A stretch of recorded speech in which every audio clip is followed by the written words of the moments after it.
Okay, so I think we're about ready to get started. So hello, everyone. Welcome to Roundtable 1 of the Saltese Conference, where we will be discussing new assessment strategies. So my name is Dan Petrescu, and I will be co-chairing the session with my colleague, Rebecca Brousseau. You can find our names in the participant tab under co-chair if you need to contact us for any reason. So for this session, we have 3 presentations by Georg Rieger, Jason Lapointe, and Lawrence Chen. You'll be hearing about student self-regulation in a physics course, rationale writing through myDalite, and group work in the remote teaching context. So the format of this whole roundtable session appears on the screen that I'm sharing with you. So this is particularly, it's titled Format 3. After a short introduction, we'll be heading to the presentations, which will be held back to back. And after the 3rd presentation, we will be opening up breakout rooms to which you will be able to assign yourselves. And the breakout rooms will be titled the last name of each presenter, so that you can choose the Q&A session of your choice or of most interest. You can also go back to the main room or switch between Q&A sessions if you wish to do that. At the end of the 3 breakout room sessions for the Q&A, we will be returning to the main room for a panel discussion of about 15 minutes, which will then conclude this roundtable. So before starting and giving the floor to our presenters, there are just a few things that I need to share with you. The first thing is that this session is being recorded. So if you feel uncomfortable being recorded, please consider switching the camera off and renaming yourself. We are using closed captioning, so feel free to hide the subtitles by clicking on More and Hide Subtitles in your Zoom window. And you can turn them back on at any time by clicking on More and then Show Subtitle. Finally, we would like to ask that you mute yourself for the entire duration of the presentations, those back-to-back presentations. During the Q&A in the breakout rooms, you can use your raise hand feature in Zoom, and the presenter will call on your name for your question. Don't forget to lower your hand once your question has been answered, so that things are not too confusing and you're not called on multiple times. So without further ado, I think please join me in welcoming Georg Rieger from UBC, who will be talking about self-regulation in an undergrad physics course. Okay, great. Thank you, Dan. I'm going to share my screen, and while I'm doing that, I should say that I am in this session because one of our studies took place on the midterm exam. We just go full screen here. Yeah, I think there we are. So I'm doing this work, with my colleagues Jess McIver and Eric Burkholder from physics, and with Sylvia Masabel from education. And she's an expert in self-regulated learning, and she's here today and will help me answer your questions. So what is it that we are talking about? So in our classroom context, we think of self-regulated learning as intentional, active, and goal-driven engagement in learning activities. And there are metacognitive skills that are defined to become an efficient self-regulated learner, for instance, in How Learning Works by Ambrose. So there are assessing the demands of the task, they evaluate one's own knowledge and skills, and then there is monitoring your own progress while engaging in the task and adjusting strategies as needed. And we did this work in the context of a large first-year introductory physics lecture. This isn't really about lectures. You can do this in any context. And we did this to address a particular problem we were seeing. So in our active learning approach, we do problem questions on worksheet and concept questions with clickers. And usually lots of students are engaged, but there's always a fraction of students who seems passive.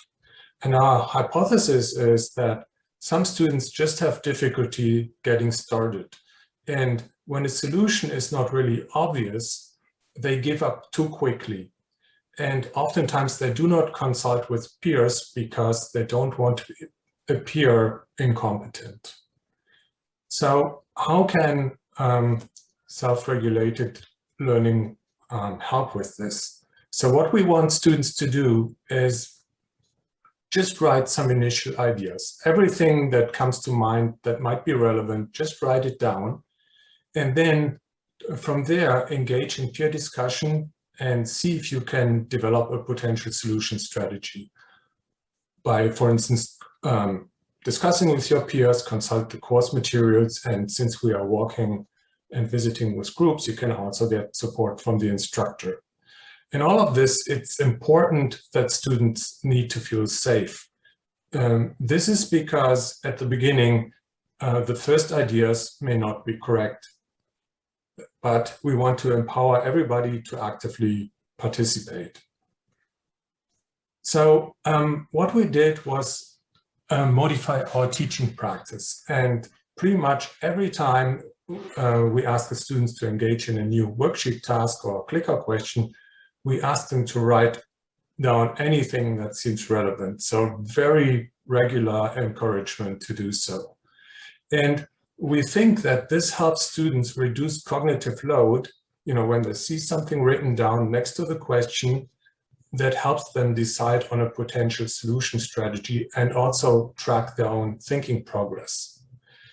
Again, we aim for a classroom atmosphere in which it was safe to participate, and that manifested itself that in the follow-up discussions, we're seeing all student contributions as valuable resources.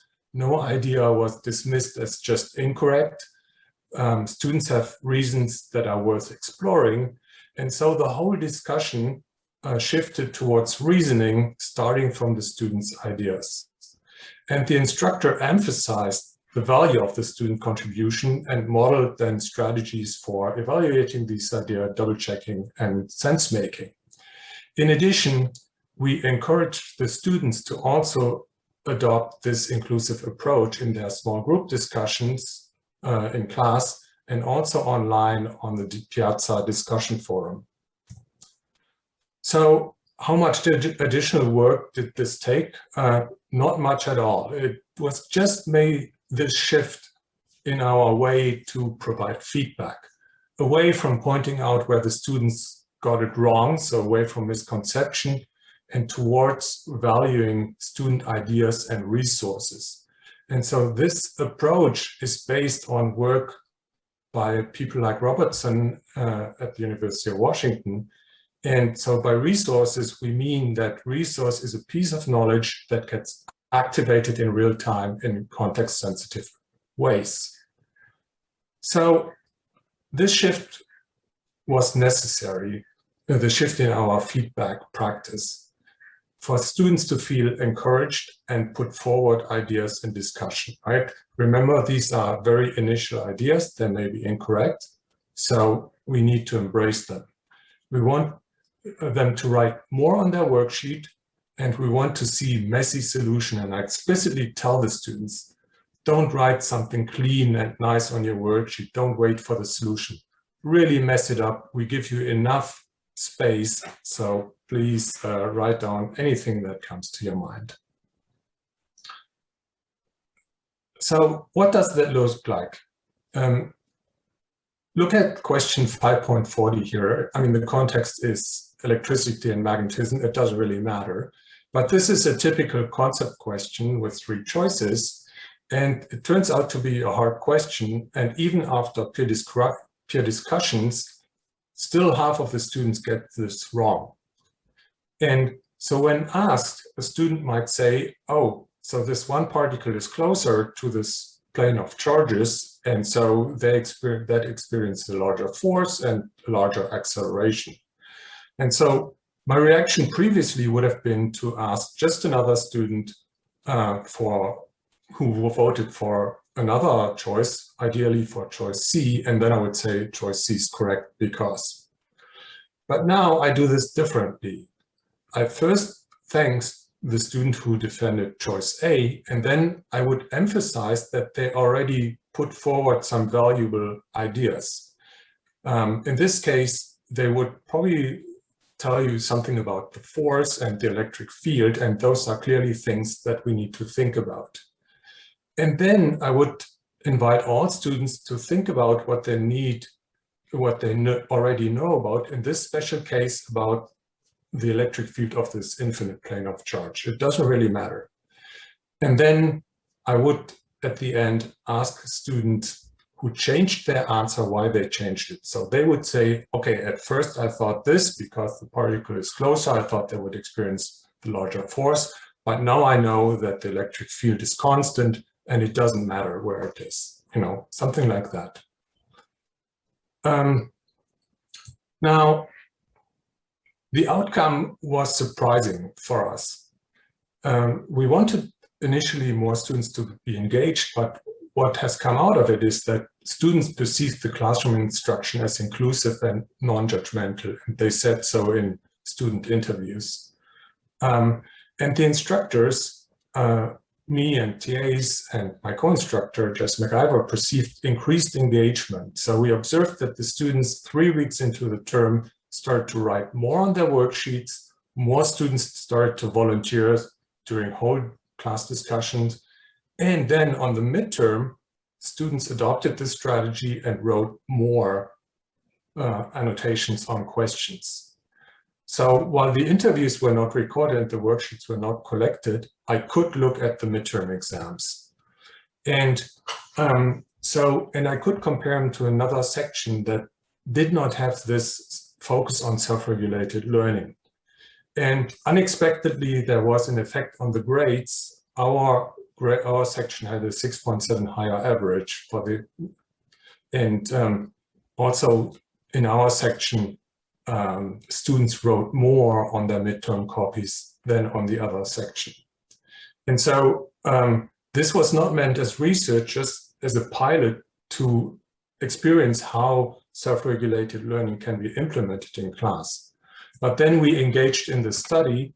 We hypothesized that the midterm performance, the better midterm performance in our section is related to the increased use of SRL strategies. And these were interpret the question, write initial ideas, and use these ideas to develop a solution strategy. And so the annotations on the midterm copies that they wrote, you know, those helped them to accumulate and sort through the resources when they were thinking about problem questions.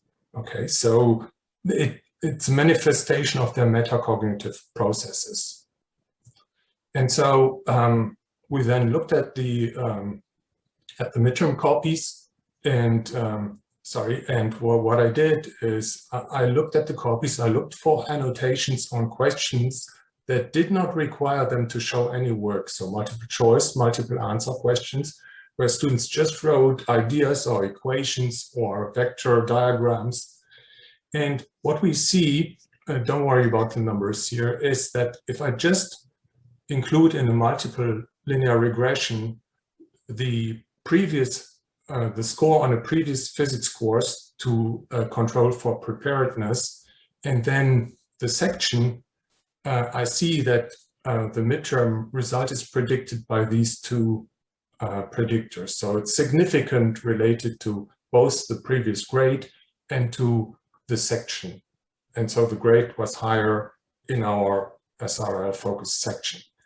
But I wanted to also establish where this difference in grade is coming from. So I wanted to relate it to the use of SRL strategies. And so in the model, I edit now the number of relevant annotations that I've been analyzing, and separately another strategy, which is total highlighting. And if you look at the numbers here, so the numbers are in units of standard deviation so that I can compare their size. And you see in model 2, the annotations have the highest effect. even higher than the previous grade here. And highlighting is negatively correlated. I can answer questions about that in the breakout groups. Now, quick summary.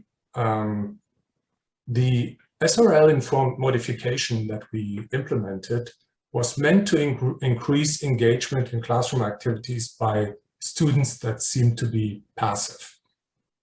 But our focus on resources and reasoning turned out to have a noticeable impact on performance and classroom climate. And the instructor's focus on students' self-regulated learning and inclusive practice in class made the difference here. So the verbal encouragement to think about what you already know, what resources may be helpful here. And these were strengthened by the follow-up discussion in which student ideas were appreciated and an emphasis on reasoning with student and course resource was applied. Finally, I just want to say that these self-regulated learning supportive pedagogies have a really high potential, and even our low-cost implementation here did have an impact.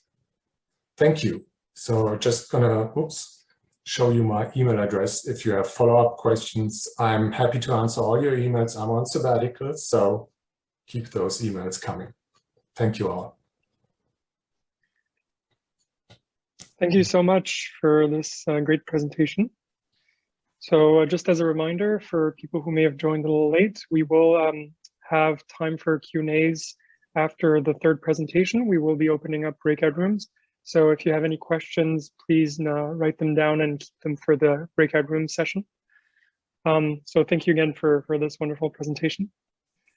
So next we'll hear from Jason Lapointe from Abbott College, talking on rationale-writing using myDalite. Super. Thank you very much for the great introduction. And for those of you who are here, thanks for joining us in this roundtable session. So I'm just going to reorganize my screen here. I want to be able to, okay. All right, cool. All right, so in this very short discussion, I'll be identifying some of the problems and solutions, some of the problems with using, that I found using, that I identified using myDalite, and some of the solutions. And some of those solutions were the development of a proper rubric to assess the rationales that students are writing for the questions in myDalite. I also had to figure out a suitable myDalite question to introduce students to rationale writing and get them thinking about the rubric. If I have time, I'll talk a little bit about how I implemented a lot of these activities in a single class, and then a few insights at the end, which I think were kind of valuable. So first things first, if you're not really aware, myDalite is an online assessment platform that uses peer instruction and social learning. So it's a tool developed by Saltees where you populate myDalite with certain questions, specifically multiple choice questions, and students have to pick an option in the question that they think is right, and then they have to write a rationale for why they think it's right. And then the really interesting thing about that is that there's a second step after that first step. So after they've chosen their option, after they've written their rationale, the second step is they get to review rationales written by their peers. And so what's really interesting about this is that the rationale writing is online. It's in a safe space. It's anonymous. And it allows them to be able to make mistakes and still get some of that peer instruction, right? Because again, they get to look at other people's rationales. So in that second round, what happens is they get shown rationales for the option that they chose, the rationales written by their peers, and they also get rationales for other options that they didn't choose. So they have a few decisions to make here. They either change their answer based on the rationales that they read associated with other options, or they stick with their own option, and they also get to decide whether or not they want to support someone else's rationale. So they can stick to their own and go, oh, no, I think this one better explains why I chose this option. So again, that's where the social learning, the peer instruction occurs. So there were some problems that I was experiencing when I first implemented myDalite in my class. And generally, argument construction is not always apparent. It's not an accessible skill. And when I say argument construction, argument and rationale, generally I use these things interchangeably. So if I do jump between these two words, don't be confused. I'm using them interchangeably. Rationales are also really hard to standardize. And what makes myDalite a really important tool is the quality of the rationales that my students are writing and populating for the questions in the website. Okay, so that's really, really important. I can get really poor rationales, and then I can get rationales that are like 300 words long. And it's just not conducive to analysis by other students, right? If something's too long, too difficult to read, they won't bother reading other people's rationales. So that's something that I was also seeing. And also myDalite assignments are really difficult to grade. And we spend a lot of time on these, pedagogical strategies, these assessments, and we want a way to associate a grade with them. And that was one of my other concerns. So identifying some of the solutions, well, argumentation, either in written or spoken form, requires guidance and practice. So I have to be able to identify the elements of an argument. So again, rationales that are entered into myDalite can be standardized if those elements or criteria or aspects of an argument are identified by me, right? And again, it's a subjective choice, right? I've read the literature, I read a few other resources, and I did adapt a rubric from another resource.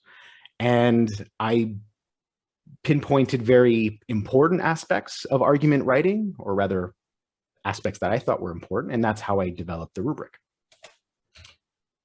And then just creating a rubric just makes assignments easier to grade and equitable, right?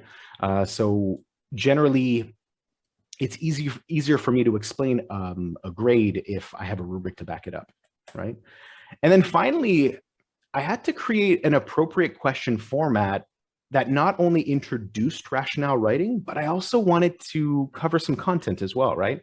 We don't always have the time in our courses to essentially go off on content that generally we're not testing our students on, right?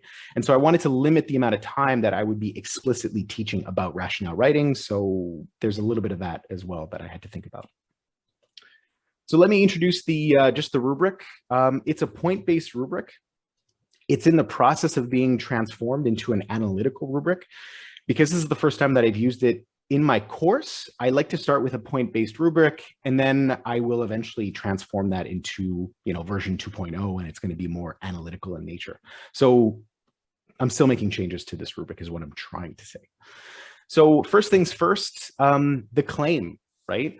I award points for identifying the correct answer. And when you answer myDalite, there's the option to either stick with your answer or to change. So that means that students can go from right to right, the correct answer, and then stick with the right answer, or they can go from right to wrong, or they can go from wrong to right, or stick with the wrong answer, right? So I can award part marks for whether or not they got it right on the first try and they stuck with it, or if they changed. Really depends on how I'm feeling. Or generally, whatever I stick to on the rubric, I usually keep for the entire semester is what I'm trying to say. Next are the justification and the evidence for the claim. Essentially students try to link a concept in the lecture that would help them or that would support their claim. And then the evidence is, will you further explain why that concept explains or, that proves that your choice was the correct choice. And then I added some extra points for things like language of science. So they have to be using the appropriate terminology and also the mechanics as well. A rationale needs to be a certain length. It can't be too long. It certainly can't be too short. So I do explain that in the rubric, but also just the order and the arrangement of ideas. A lot of their rationales, their arguments lacked cohesion, lacked unity. They were difficult to read. And I felt like some of these mechanics in this section helped increase the quality of the rationales that I was getting in my myDalite questions. And all this was on a total score of 8. I did make a more compressed version of this rubric, which I can implement later on in the semester when I don't feel like they need to be looking at this rubric over and over again. So there's an option for that. So, and then I had to develop suitable myDalite questions. And so what I chose to do was a type of error detection question that focuses on identifying inaccuracies in other students' work. So this was a type of question that was introduced, I believe, by Phoebe Jackson and Michael Dugdale at John Abbott College. I think they may have been the first ones to essentially introduce this type of question in myDalite. I could be wrong. This is a question that I borrowed from a chemistry teacher at Dawson. His name is Yann Bruyette, and it's a question about a multi-step synthesis question in an organic chemistry class. And so what you see here is the student's work. Each step is highlighted by a Roman numeral. And generally what you want to do in this type of error detection question is identify where the student got wrong. And so this is the format of the question that I decided to use. It helps contextualize the application of my rubric and stimulate rationale writing. And because I'm using this type of error detection question, I can still expose students to content during the rationale writing process. So what does that look like? Well, if you've used myDalite before, you'll notice the font size and the color and all that stuff. And yeah, it should be very familiar to you. So what I have first is the question stem, because it's a multiple choice question. You have your answer options, which include the distractors and the key. And what I do here is I give them the correct answer, because the point of this question isn't to identify the correct answer, it's to evaluate another student's rationale. And so generally what I like to do is I formulate these case study questions that focus on a virtual patient. It again further contextualizes a lot of this content, especially for my nursing students who I teach anatomy and physiology to. The next part of the question is, well, I provide the student rationale. So I've written an example rationale that they have to evaluate. I give them the rubric, and according to their understanding of the rubric, I ask them to evaluate the rationale that's being written, or that's written in the question. And then the last thing that they have to do is they have to choose whether or not something gets a 1, 2, or 3 on 8, or a 4, 5, 6 on 8, or a 7 or 8 on 8, right? It gets them thinking about the elements of an argument, whether or not the rationale that's written reflects most of the aspects in the rubric. And then it gets them thinking about how they're going to write their own rationales. Cool. So for in-class implementation, I think I might skip a lot of this. There's some portions that happen outside and in class or inside the class by me and my students. So generally what I like to do to kick things off with myDalite and rationale writing, there's like an introductory document with a short quiz. I encourage students to get essentially 100% on this quiz, so it's kind of open and they get to practice it as much as they want. Once I know students have finished the quiz, then I give them access to myDalite, and then they get to complete the first set of error detection questions outside of class before we actually get to review them in class. And then once we're in class, we discuss this first set of error detection questions. And I think I'll just, I've got 1 minute left, so I'll just kind of, I'll just skip this slide, and I think maybe I'll refer to it in my breakout room if you'd like to talk about it. But a few insights. So I saw huge improvements in the quality of the rationales in terms of length, consistency, clarity, and I was better able to identify students that were thinking critically about the content because their rationales were just easier to read. From a student's perspective, they spent much more time reviewing other students' rationales when we were completing them in class, which is very, very important. The inconsistency of rationales that I experienced before, students would altogether just skip reviewing other students' rationales because they were hard to read, they were sometimes too long, sometimes they didn't have enough information. So I think this was a really good thing. So they got exposed to other ideas from their peers a lot more often. It also created a lot less anxiety when constructing an argument, because like it or not, my students were very uncomfortable with having to write a rationale or constructing an argument. And a lot of them talked about these transferable skills, right? They were able to use what we learned about rationale writing on my exams, and some of them even expressed using this skill in other courses.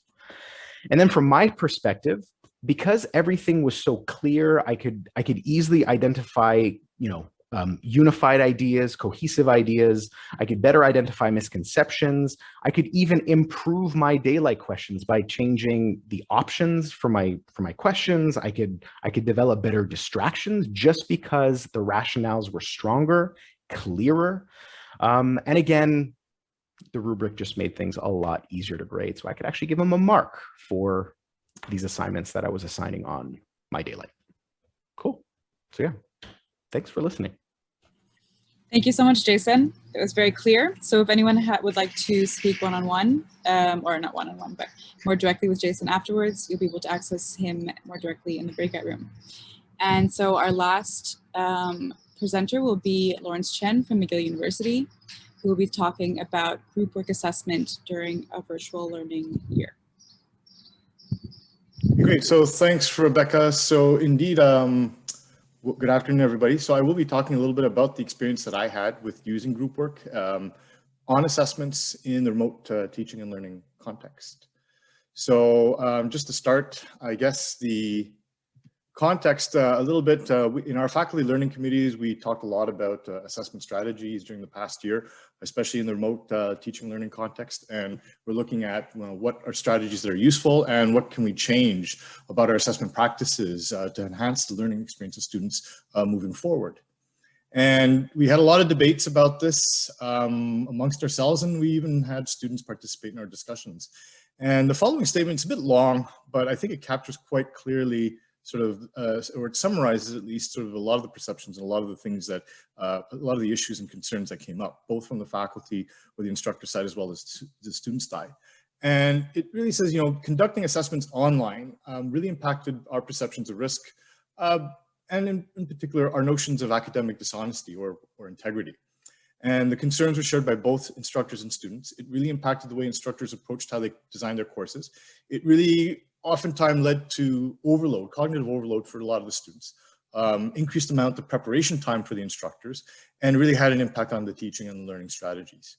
And a lot of the instructors tried to perhaps adapt previous assessment techniques into the online format. And we spent a lot of time on that. And so I think the ultimate conclusion was that there was a lot of effort invested, but it seemed to place excessive emphasis on sort of the idea of summative assessments to evaluate the students, as opposed to providing formative assessments to enhance the student learning experience. So generally what I was trying to do was to take a look at how can we conduct assessments and implement assessment strategies in this remote teaching learning context, and in particular have assessments that might be meaningful and engaging for the students, still allow me as an instructor to evaluate student learning, and perhaps deal with the issue of academic integrity, and in particular, perhaps try to avoid cases of what's often called contract cheating, perhaps students posting their questions or the midterms or finals onto a place like Chegg and then having others solve it for them. So I tried to sort of base things on sort of explaining benefits from team-based or collaborative learning and bring those straight into formative and summative assessments. It's perhaps not a new concept, but I simply just wanted to give students the opportunity to work in groups during things like a midterm or a final. So the trial course was really the course that I taught just this past semester in the winter semester. So it's a Introduction to Signals and Systems. It's a core course taken by electrical and computer engineering students, had about 90 students enrolled in it. Highly mathematical in nature, talks about systems and signals, representing them in time, in the spectral domain, transform domain, and linking the two together through what's called sampling. Students would have had a typical math course in differential equations and would have had a course on electric circuits beforehand.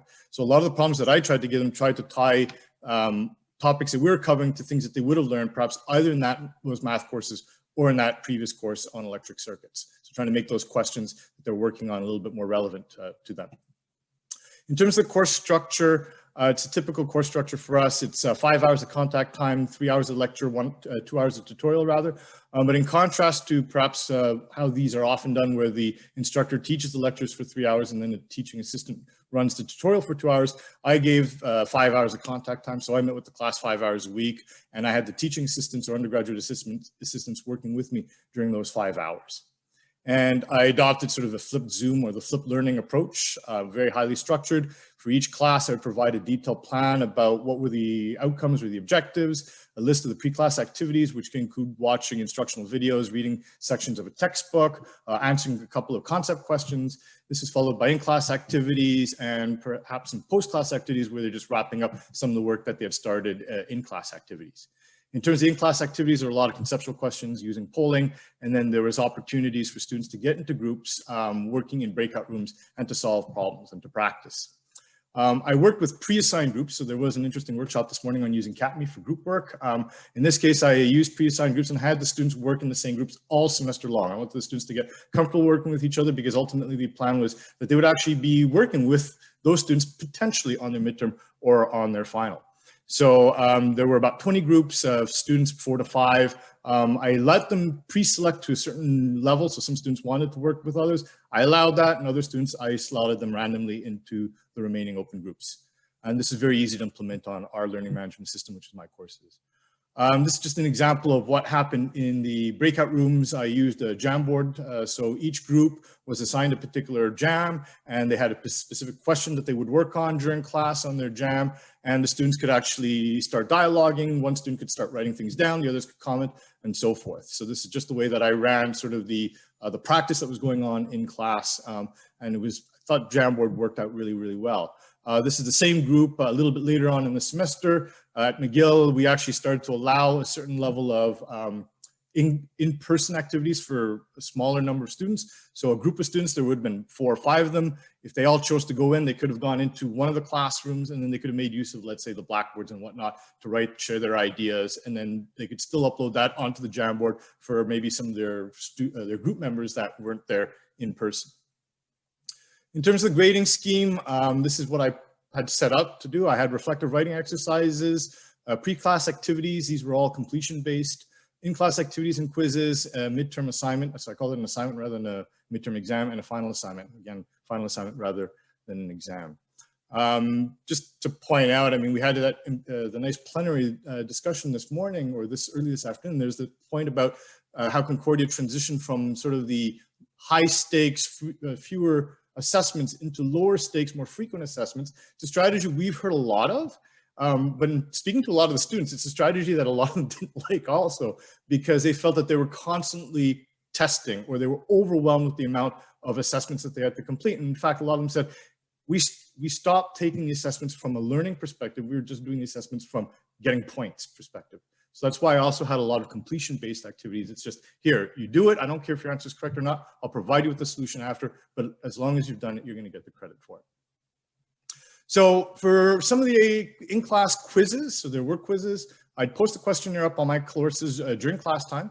And then once I broke the students out into the breakout rooms, they could get into their groups and they could start talking about those quiz questions. I didn't mind that they were answering the quiz questions on together, but each student had to submit their own response, and they usually gave them a 24-hour window to do so. So after class, they could continue to work on their questions, and they could choose to sort of answer with the group if they felt that the group had the right answer, or they could go off on their own and think about their own response to the questions.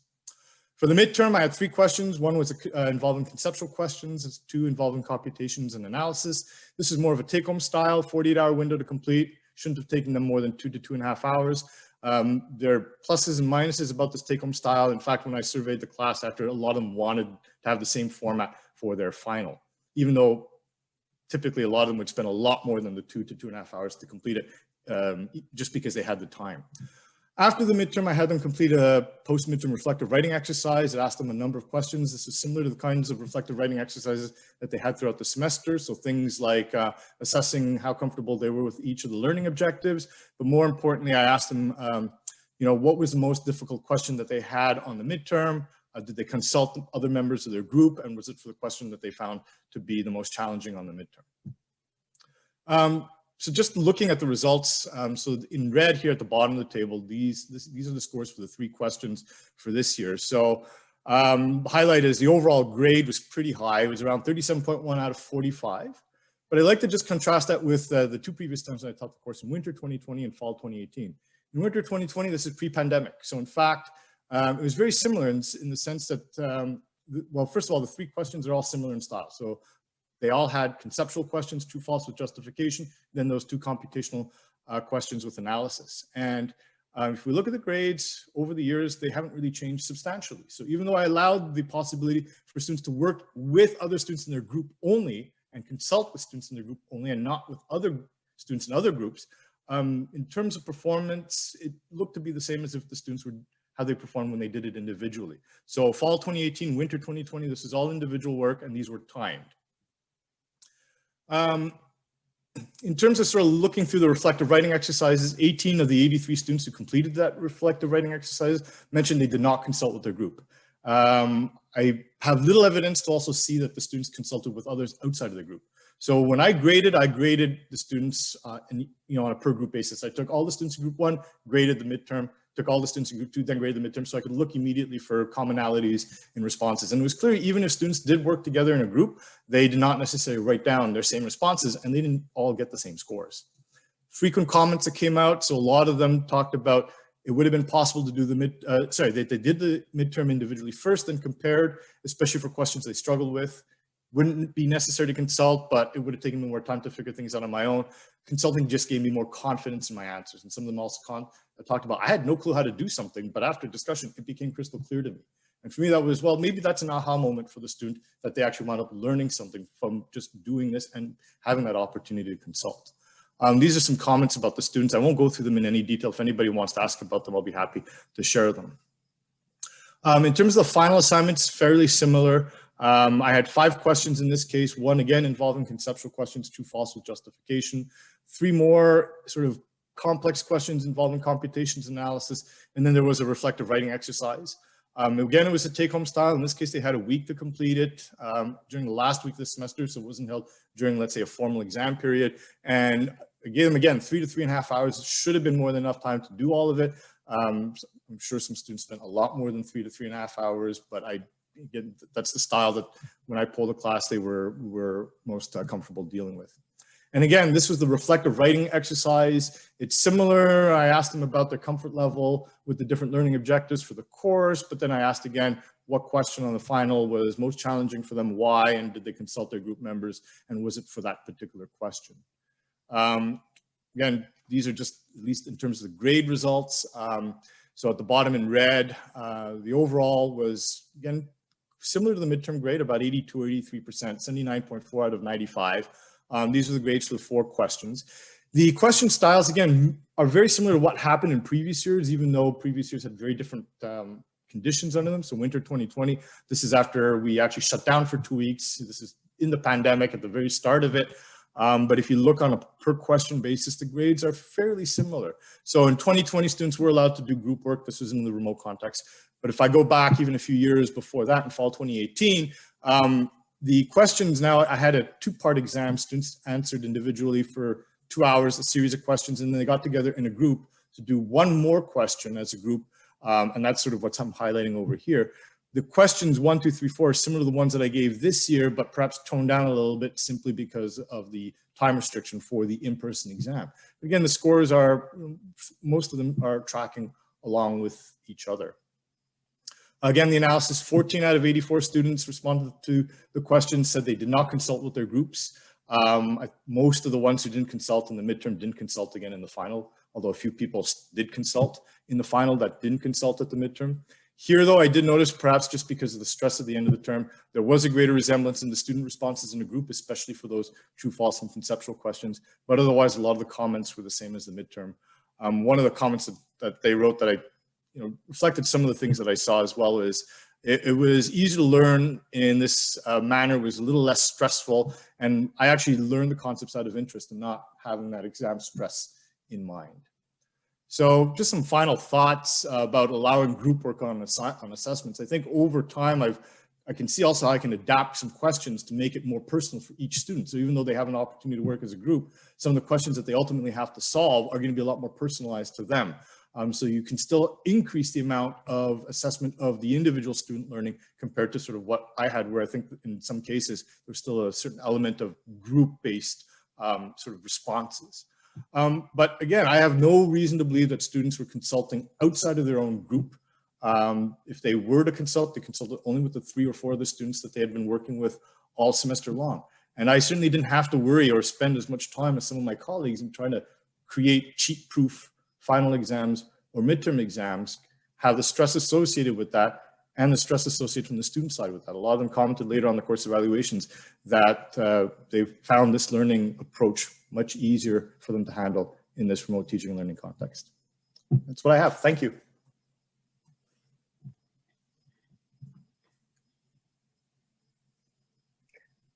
Thank you so much for this great presentation. So we will now be opening up the breakout rooms. And for anybody who has joined us a little late, there should be 3 breakout rooms that are titled following the presenter's last names. So you can assign yourselves to the rooms based on Q&As that you want to attend.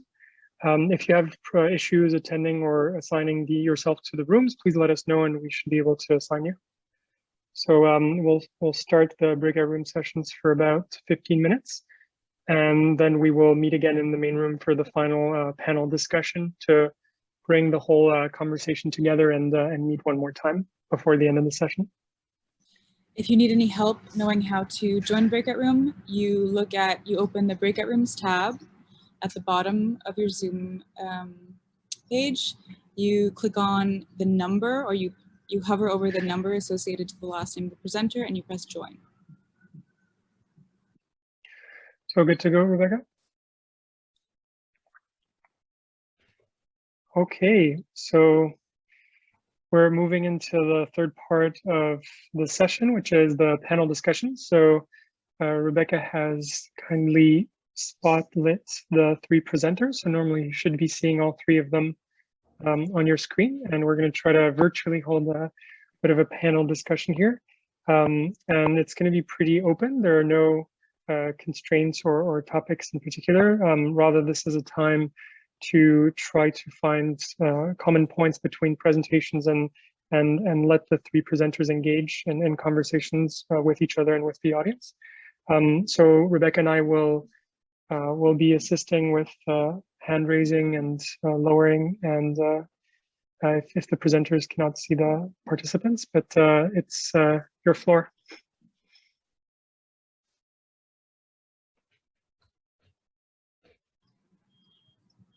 Anyone who'd like to start, either jump in, raise your hand, or write something in the chat and we'll address it. I'll start. I have a question for Lawrence, actually. I found both of your presentations really interesting. I've been doing a bit of reading on collaborative testing myself, and it's something that I want to implement later because I did a lot of group work this past year. And I was just wondering, it's very common for collaborative or portions of tests that are tested collaboratively. The questions need to be slightly more difficult, right? Did you, I just kind of wanted to ask you a little bit about how you changed the question format or maybe the difficulty level when something was done individually and now it's being done collaboratively. There's a lot of data suggesting that, you know, in terms of like academic integrity, students that don't get that question correct individually and are put in groups can figure it out even if they've gotten it wrong before, which I find really interesting. So I love the idea of having them learn while they're testing as well. But I just wanted to ask you if you changed or how you thought about changing your question for collaborative testing. So I've tried slightly different formats, and I don't think I have the right answer. The group work that I used for this semester was largely for the remote context because I wanted to avoid, again, what I heard a lot of colleagues trying to do, which is try to implement their standard proctored, if you want, or invigilated midterms or finals, but how somehow run that in the online context, and then getting very frustrated if students were cheating, like either they were communicating with each other or posting things up on Chegg. So I wanted to try to just say, look, students, it's open book anyways, it's take home, all the elements, the two biggest reasons that we're told students are cheat is when the stakes are very high and when there are tight time constraints. So I tried to remove that and say, look, I'm not going to put you under those conditions, so maybe you won't be so, open to cheating. And as a result, maybe you'll also learn. So if you can't figure something out on your own, you've got that opportunity to sort of like in, I guess, Who Wants to Be a Millionaire, call your friend and use one of your lifelines. But in the past, what I have done is so in fall of 2018, and in some of the previous semesters, I've played with different formats. Some was to have the students write, so these were invigilated exams. They spent the first 2 hours solving questions individually, and then they were put into groups. And these were random groups that were made right there in the exam room. And sometimes I had them repeat some of the questions that were the harder questions that they would have done in the individual portion, but now they could do it as a group. And again, it was sort of, okay, well, I'll weigh your final grade, like 75% the individual portion and then 25% on the group portion. So if you manage to get it now as a group, but didn't get it as an individual, you won't get your individual score. You'll be able to go up a little bit, for instance.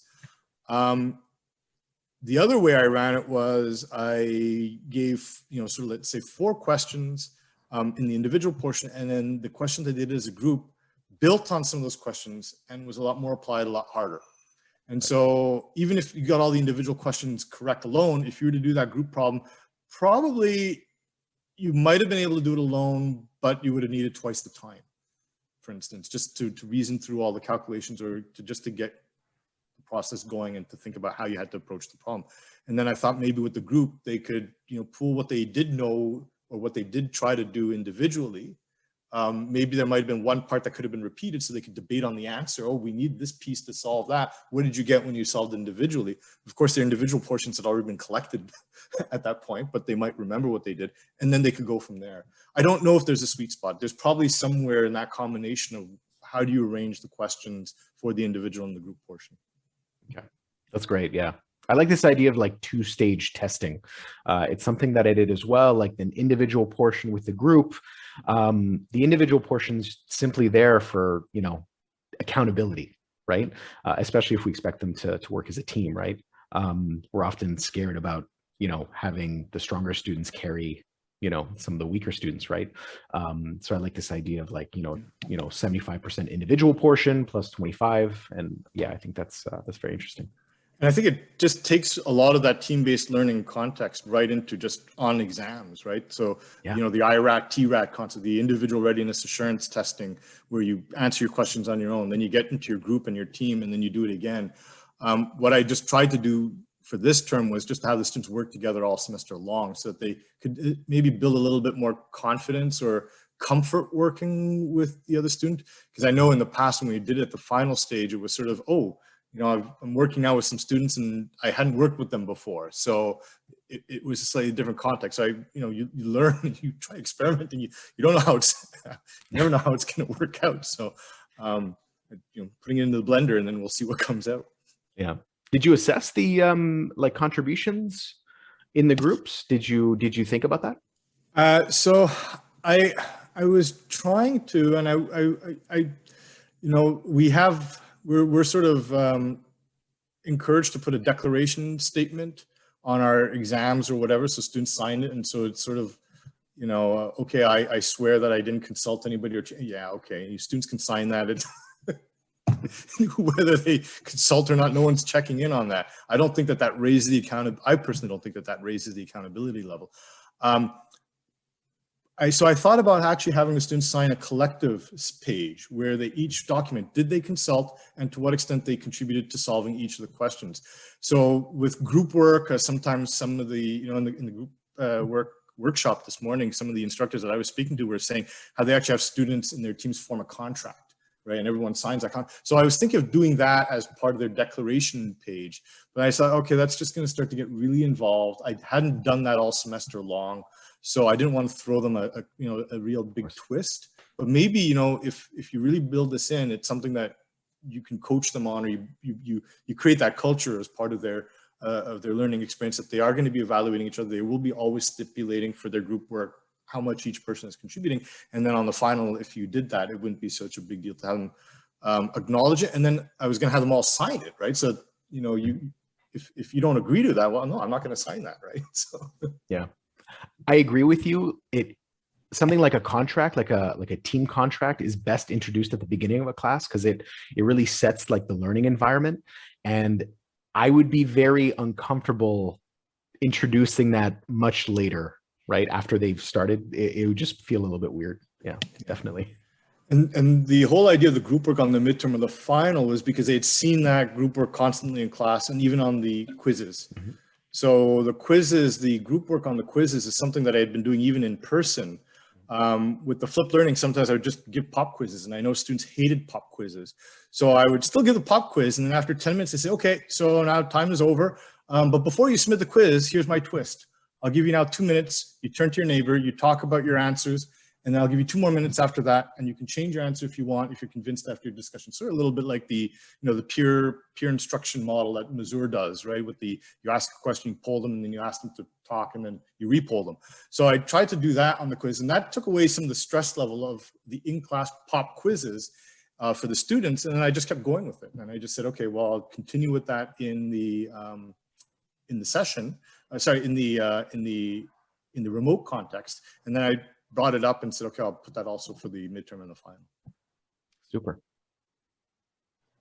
One of the reasons why I'm trying the collaborative testing myself is because I do the group work for the assignments and I don't do it for the tests, and it feels a little bit kind of weird because I do train them before, and then on the test they're like, oh, but you know, we've been learning to work together, right? Wouldn't it be fair? And I agree with that. I like that. Yeah. Can I ask, Lawrence, how you plan to integrate these ideas and these concepts once things resume or go into transition to a hybrid model of virtual and in-person learning?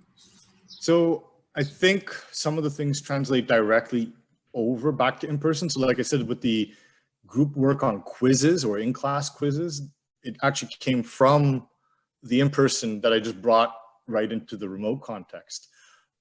With the midterm or the final, I had group work on finals in the past, where, like I said, the students did an individual portion for, let's say, 2 hours, and then the exams were collected, and then they did the group portion for another 45 minutes. That takes a lot of planning. You have to work that through with like your exam office if the exam is centrally scheduled or whatnot, but it can be done. And certainly at least McGill has been very accommodating when I've made my requests. So I think we can do something of that model to continue sort of having students have an opportunity to get together and work. I've even done the full IFAT sort of model, using these scratch cards, the immediate feedback assessment technique scratch cards. And that also worked. I think what I like the most is I heard, because I didn't see it, but some groups of students, after they had scratched off and got their grades, they were still like, no, I don't want to leave. I want to really go back and get the answer to this one and understand why it's that. And so I think, those students who did that would really remember that kind of, that material that they went through. So I think it's possible to bring a lot of this back into in-person without necessarily having significant changes. In fact, I think the in-person might actually make it easier for them to collaborate, especially if it's synchronous, right? Then they sit down and they could work on it there, as opposed to perhaps having to share a document on Google Docs or however they were moving documents around. Mm-hmm. That's a good point.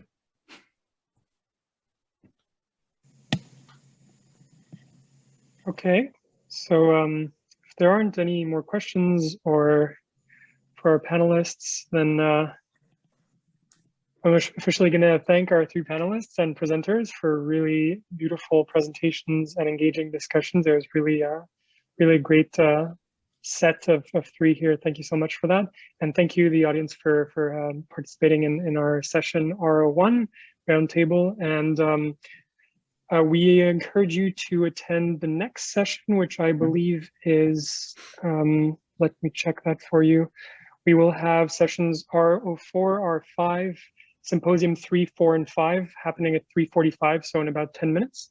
you should be able to find the links on Grenadine as you have for this session. So on that, thank you so much, and we'll be seeing you on the platform. Bye, everyone. Are you going to shut down the session, Dan, or are you? I will be. Yes. Oh, I will be shutting. But I mean, I can leave it open another 10 minutes if you'd like.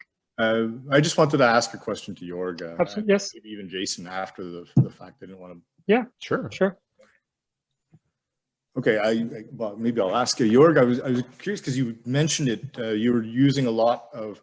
You're trying to promote the self-regulated learning through the annotations and having students participate more on the worksheets. And in one of your slides, you're referring to the self-assessment of students, I guess. And that's what I was trying to do in the reflective writing exercises, where it's just to ask the students their confidence level, to what extent they felt that they achieved a particular learning objective. Were you using that as well, or was it just really trying to find ways of getting the students to work or to show more work on those worksheets that were being handed out in the class activities? Yeah, it was the last thing you mentioned. We were just trying to get the students to write more, and it's not necessarily about the writing itself. It's about not giving up right away, right? So, and that's what I think we have seen before. So it's giving a strategy to the students that helps them move forward, even though the solution is not directly obvious to them. The whole project, is an outcome of a thing I participated in a few years ago that was called the Persistence Project. They invited a few instructors or a number of instructors and wanted to know what allowed us to, move on through university from first year. And the follow-up to that was self-regulated learning, because, a lot of us that things like, trying again, having grit, be persistent, and so on. And so the notion of not giving up is really important. And that's really what we wanted to accomplish. Of course, then you have to think about, how do I do that in class? What strategy can I give to the students that helps them do something like this? And so, I was thinking about it for a while when I heard a talk about Amy Robertson, by Amy Robertson, who is an expert in this resources approach. And so that shift away from students having misconceptions toward students having research sources, which means initial ideas, life experience, all of that is, really led to a shift in attitude. And it dawned on me, this is really much more inclusive than, saying, oh, you got it wrong here, you don't know what you're talking about. Especially once you have adopted this stance, you see that oftentimes, because students go wrong because they overgeneralize some initial ideas. The example I showed, students had a lot of reason to show the incorrect answer, to choose that. It's set up that way, right? To tell them, okay, it's usually this way, but in this situation, it's different. So how can I blame the students for choosing the incorrect answer? I designed it that way, right? And so, so it's really about giving them a strategy that allows them to not give up and to start with something. And that it had this effect on the midterm was really amazing to see. That's great to hear. And the fact that they're contributing more, that they feel safe to contribute, that they're not going to be, if they put up the wrong idea, they're not going to be put down, so to speak. And I'd be curious to see, to what extent they're gaining. I mean, they're obviously gaining it, but if they can quantify it for themselves, if they were to just have a small reflection on saying, how much more confidence did I get?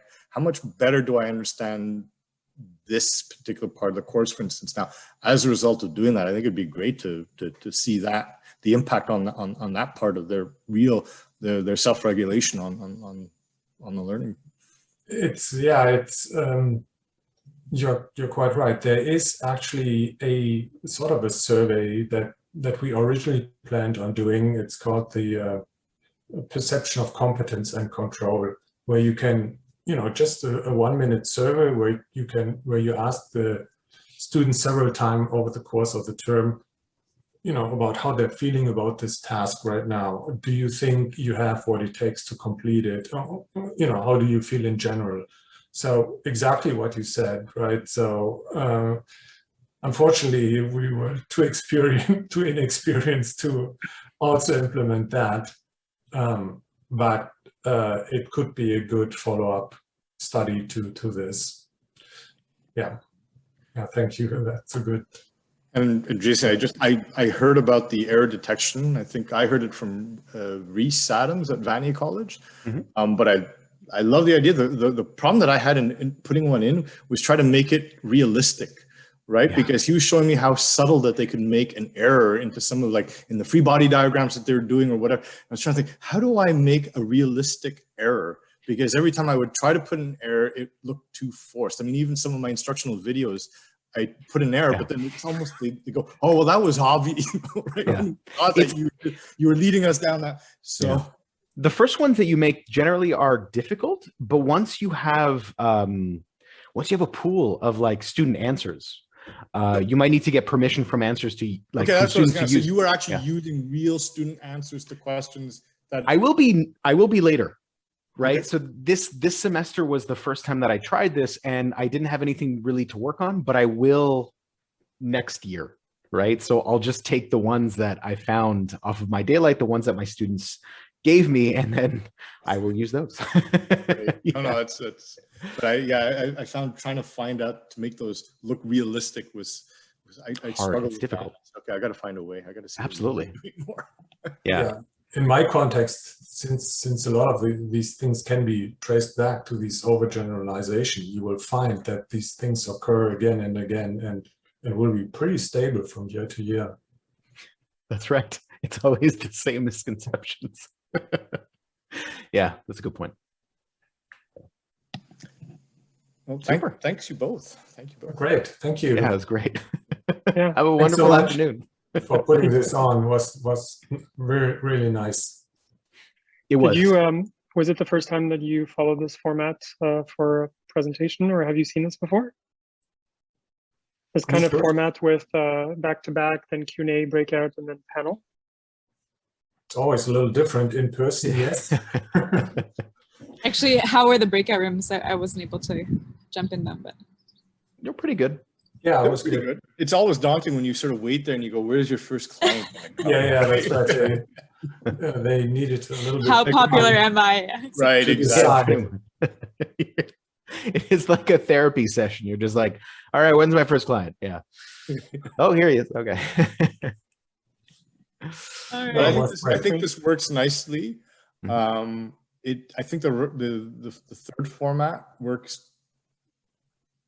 I think it's a bit easier on the presenters, so that we're not doing the real, like if you were doing a real round table where the audience is constantly moving around from breakout room to breakout room, and then you as a presenter have to basically repeat your presentation multiple times.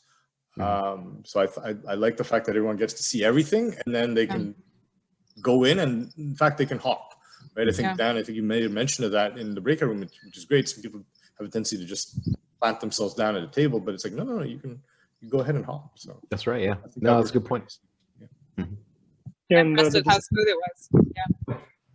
and the panel discussion at the end was great because we weren't so sure. We weren't given any instructions at all, so we just thought we'd leave it to you because you're the experts on this. But maybe we'll adjust. But I mean, you really took it and ran with it, so it was great.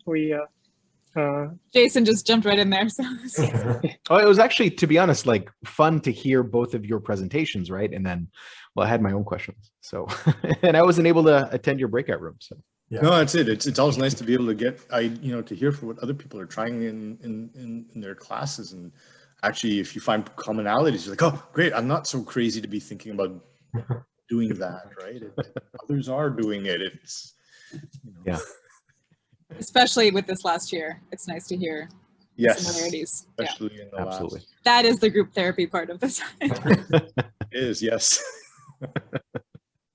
That's true. All right, well, we'll let you go. Super. And hopefully Thank you see you again in for another running the session. session. Yeah, thank you. Yeah, thank you so Great. much. Yeah. Bye. Bye. Great. Have a nice afternoon. Bye. You too.